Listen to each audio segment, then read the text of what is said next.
हजार वर्ष पूर्व भागवत में शुकदेव जी ने जिस बारीकी से और विस्तार के साथ कलयुग का वर्णन किया है, वह हमारी आंखें खोलने के लिए काफी है। आज उसी वर्णन अनुसार ही घटनाएं घट रही हैं और आगे भी जो लिखा है वैसा ही घटेगा। कथा शुरू करने से पहले दोस्तों, चैनल पर नए हो तो वीडियो को लाइक करें और चैनल को सब्सक्राइब करें। तो कथा शुरू करते हैं कलयुग यानी काला युग, कलह क्लेश का युग, जिस युग में सभी के मन में असंतोष हो, सभी मानसिक रूप से दुखी हों, वह युग ही कलयुग है। इस युग में धर्म का सिर्फ एक चौथाई अंश ही रह जाता है। कलयुग का प्रारंभ 3102 ईसा पूर्व हुआ था। श्रीमद् भागवत पुराण और भविष्य पुराण में कलयुग के अंत का वर्णन मिलता है। कलयुग में भगवान कल्कि का अवतार होगा, जो पापियों का संहार करके फिर से सतयुग की स्थापना करेंगे। कलयुग के अंत और कल्कि अवतार के संबंध में अन्य पुराणों में भी इसका वर्णन मिलता है। 5 वर्ष की उम्र में स्त्री गर्भवती हो जाया करेगी, 16 वर्ष में लोग वृद्ध हो जाएंगे और 20 वर्ष में मृत्यु को प्राप्त हो जाएंगे। इंसान का शरीर घटकर बोना हो जाएगा। ब्रह्म वैवर्त पुराण में बताया गया है कि कलयुग में ऐसा समय भी आएगा जब इंसान की उम्र बहुत कम रह जाएगी, युवावस्था समाप्त हो जाएगी। कली के प्रभाव से प्राणियों के शरीर छोटे छोटे, क्षीण और रोगग्रस्त होने लगेंगे। कलयुग के अंत में संसार की ऐसी दशा होगी कि अन्न नहीं उगेगा। लोग मछली मांस ही खाएंगे और भेड़ व बकरियों का दूध पिएंगे। गाय तो दिखना भी बंद हो जाएगी, होगी तो वह बकरी समान होगी। एक समय ऐसा आएगा जब जमीन से अन्न उपजना बंद हो जाएगा, पेड़ों पर फल नहीं लगेंगे। धीरे धीरे ये सारी चीजें विलुप्त हो जाएंगी। गाय दूध देना बंद कर देगी। बहुत काल तक सूखा रहने के बाद कलयुग में अंतिम समय में बहुत मोटी धारा से लगातार वर्षा होगी, जिससे चारों ओर पानी ही पानी हो जाएगा। समस्त पृथ्वी पर जल हो जाएगा और प्राणियों का अंत हो जाएगा। इसके बाद एक साथ 12 सूर्य उदय होंगे और उनके तेज से पृथ्वी सूख जाएगी। कलयुग के अंत में भयंकर तूफान और भूकंप ही चला करेंगे। लोग मकानों में नहीं रहेंगे, लोग गड्ढे खोद कर रहेंगे। धरती का 3 हाथ अंश अर्थात लगभग 4.5 फुट नीचे तक धरती का उपजाऊ अंश नष्ट हो जाएगा। भूकंप आया करेंगे। में मनुष्यों में वर्ण और आश्रम संबंधी प्रवृत्ति नहीं होगी। वेदों का पालन कोई नहीं करेगा। कलयुग में विवाह को धर्म नहीं माना जाएगा। शिष्य गुरु के अधीन नहीं रहेंगे। पुत्र भी अपने धर्म का पालन नहीं करेंगे। कोई किसी कुल में पैदा ही क्यों न हुआ, जो बलवान होगा वही कलयुग में सबका स्वामी होगा। सभी वर्णों के लोग कन्या बेचकर निर्वाह करेंगे। कलयुग में जो भी किसी का वचन होगा वही शास्त्र माना जाएगा। कलयुग में थोड़े से धन से मनुष्यों में बडेढ़ा घमंड होगा। स्त्रियों को अपने केशों पर ही रूपवती होने का गर्व होगा। कलयुग में स्त्रियां धनहीन पति को त्याग देंगी। उस समय धनवान पुरुष ही स्त्रियों का स्वामी होगा।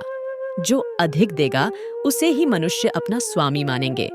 उस समय लोग प्रभुता के ही कारण संबंध रखेंगे। द्रव्य राशि घर बनाने में ही समाप्त हो जाएगी। इससे दान पुण्य के काम नहीं होंगे और बुद्धि धन के संग्रह में ही लगी रहेगी। सारा धन उपभोग में ही समाप्त हो जाएगा। कलयुग की स्त्रियां अपनी इच्छा के अनुसार आचरण करेंगी। हाव भाव विलास में ही उनका मन लगा रहेगा। अन्याय से धन पैदा करने वाले पुरुषों में उनकी आसक्ति होगी। कलयुग में सब लोग सदा सबके लिए समानता का दावा करेंगे। कलयुग की प्रजा बाढ़, डाह और सूखे के भय से व्याकुल रहेगी। सबके नेत्र आकाश की ओर लगे रहेंगे। वर्षा न होने से मनुष्य तपस्वी लोगों की तरह फल मूल व पत्ते खाकर और कितने ही आत्मघात कर लेंगे। कलयुग में सदा अकाल ही पड़े रहता रहेगा। सब लोग हमेशा किसी न किसी कलेशों से घिरे रहेंगे। किसी किसी तो थोड़ा सुख भी मिल जाएगा। सब लोग बिना स्नान करे ही भोजन करेंगे। देव पूजा, अतिथि सत्कार, श्राद्ध और तर्पण की क्रिया कोई नहीं करेगा। कलयुग की स्त्रियां लोभी, नाटी, अधिक खाने वाली और मंद भाग्य वाली होंगी। गुरुजनों और पति की आज्ञा का पालन नहीं करेंगी तथा पर्दे के भीतर भी नहीं रहेंगी। अपना ही पेट पालेंगी, क्रोध में भरी रहेंगी। देह शुद्धि की ओर ध्यान नहीं देंगी तथा असत्य और कटु वचन बोलेंगी। इतना ही नहीं, वे दुराचारी पुरुषों से मिलने की अभिलाषा करेंगी। ब्रह्मचारी लोग वेदों में कहे गए व्रत का पालन किए बिना ही वेदाध्यापन करेंगे। गृहस्थ पुरुष न तो हवन करेंगे, न ही सत्पात्र को उचित दान देंगे। वनों में रहने वाले वन के कंदमूल आदि से निर्वाह न करके ग्रामीण आहार का संग्रह करेंगे और सन्यासी भी मित्र आदि के स्नेह बंधन में बंधे रहेंगे। कलयुग आने पर राजा प्रजा की रक्षा न करके बल्कि कर के बहाने प्रजा के ही धन का अपहरण करेंगे। अधम मनुष्य संस्कारहीन होते हुए भी पाखंड का सहारा लेकर लोगों ठगने का काम करेंगे। उस समय पाखंड की अधिकता और अधर्म की वृद्धि होने से लोगों की आयु कम होती चली जाएगी। उस समय 5, 6 अथवा 7 वर्ष की स्त्री और 8, 9 या 10 वर्ष के पुरुषों से ही संतान होने लगेंगी। घोर कलयुग आने पर मनुष्य 20 वर्ष तक भी जीवित नहीं रहेंगे। उस समत लोग मंदबुद्धि, व्यर्थ के चिन्ह धारण करने वाले बुरी सोच वाले होंगे। लोग ऋण चुकाए बिना ही हडेडियच लेंगे तथा जिसका शास्त्र में कहीं विधान नहीं है, ऐसे यज्ञों का अनुष्ठान होगा। मनुष्य अपने को ही पंडित समझेंगे और बिना प्रमाण के ही सब कार्य करेंगे। तारों की ज्योति फीकी पड़ी जाएगी, 10 दिशाएं विपरीत होंगी। पुत्र पिता को तथा बहुएं सास को काम करने भेजेंगी। कलयुग में समय के साथ साथ मनुष्य वर्तमान पर विश्वास करने वाले, शास्त्र ज्ञान से रहित, दंभी और अज्ञानी होंगे। जब जगत के लोह सर्वभक्षी हो जाएं, स्वयं ही आत्मरक्षा के लिए विवश हो तथा राजा उनकी रक्षा करने में असमर्थ हो जाएंगे, तब मनुष्यों में क्रोध लोभ की अधिकता हो जाएगी। कलयुग के अंत के समय बड़े बड़े भयंकर युद्ध होंगे। भारी वर्षा, प्रचंड आंधी और जोरों की गर्मी बढ़ेगी। लोग खेती काट लेंगे, कपड़े चुरा लेंगे, पानी पीने का सामान और पेटियां भी चुरा ले जाएंगे। चोर अपने ही जैसे चोरों की संपत्ति चुराने लगेंगे। हत्यारों की भी हत्या होने लगेगी। चोरों से चोरों का नाश हो जाने के कारण जनता का कल्याण होगा।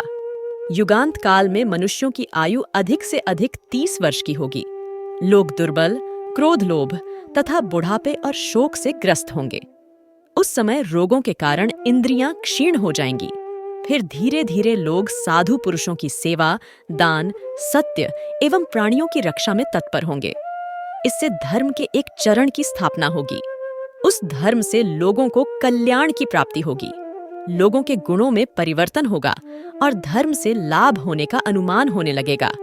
फिर श्रेष्ठ क्या है, इस बात पर विचार करने से धर्म ही श्रेष्ठ दिखाई देगा। जिस प्रकार क्रमशः धर्म की हानि हुई थी, उसी प्रकार धीरे धीरे प्रजा धर्म की वृद्धि को प्राप्त होगी। इस प्रकार धर्म को पूर्ण रूप से अपना लेने पर सब लोग सत्ययुग देखेंगे। दोस्तों, ऐसी कथा सुनाने के लिए हमारी वीडियो को लाइक करें और चैनल को सब्सक्राइब करें।